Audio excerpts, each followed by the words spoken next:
être restaurée. Alors que le mois du Ramadan touche à sa fin, venons-en au dossier de cette édition consacrée à la décision prise par 30 à 70 000 personnes en France de se convertir à l'islam. Ce sont essentiellement des femmes qui font ce choix. Pour quelles raisons? C'est ce que Pierre Nicolas et Jean-Michel Mière ont demandé à 2 d'entre elles. Écoutons leur témoignage. Géraldine est fière. Fière d'être bretonne, fière d'être française et fière d'être musulmane.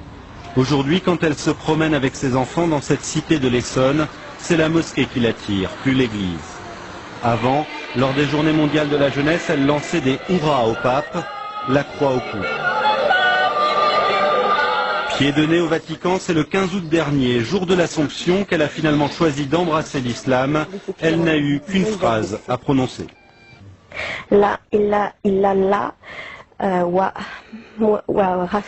Muhammad Rasoul Allah. Excusez-moi pour l'arabe, encore un peu de mal. Il n'y a qu'un seul Dieu et Muhammad est son prophète. Son sens de l'orientation, elle en rigole, est aussi approximatif que son arabe, mais elle s'applique. Et là je suis évidemment inversée. Donc, cette boussole spéciale indique la Mecque. Donc il faut suivre cette direction-là pour la prière.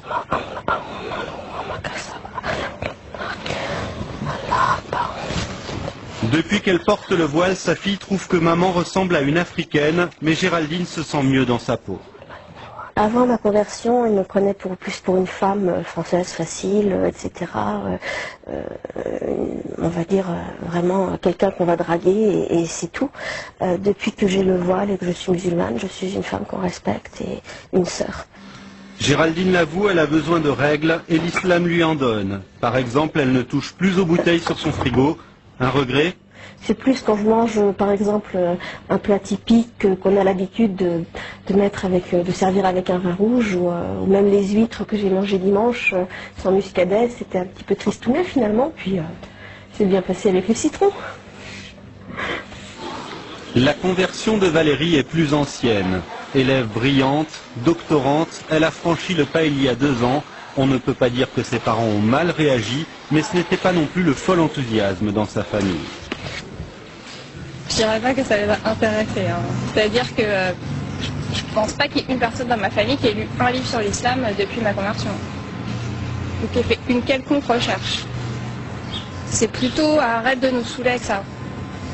Avant même de devenir musulmane, Valérie était choquée par l'interdiction du voile à l'école, choquée aussi par un monde occidental trop matérialiste à son goût. Ce qui me choque le plus, c'est sur quoi on valorise les personnes en fait. C'est bien si on est compétitif sur le marché, même si on est un peu requin, un peu filou, arnaqueur, c'est pas grave, si on est compétitif, si on sait se vendre, tout est une question de commerce, il n'y a plus que ça. Quand l'occasion se présentera, Valérie épousera un musulman. Le Coran, de toute façon, ne lui laisse guère le choix. S'ils ont des enfants ensemble, elle les éduquera selon les valeurs de l'islam, libre à eux de choisir leur religion quand ils seront majeurs.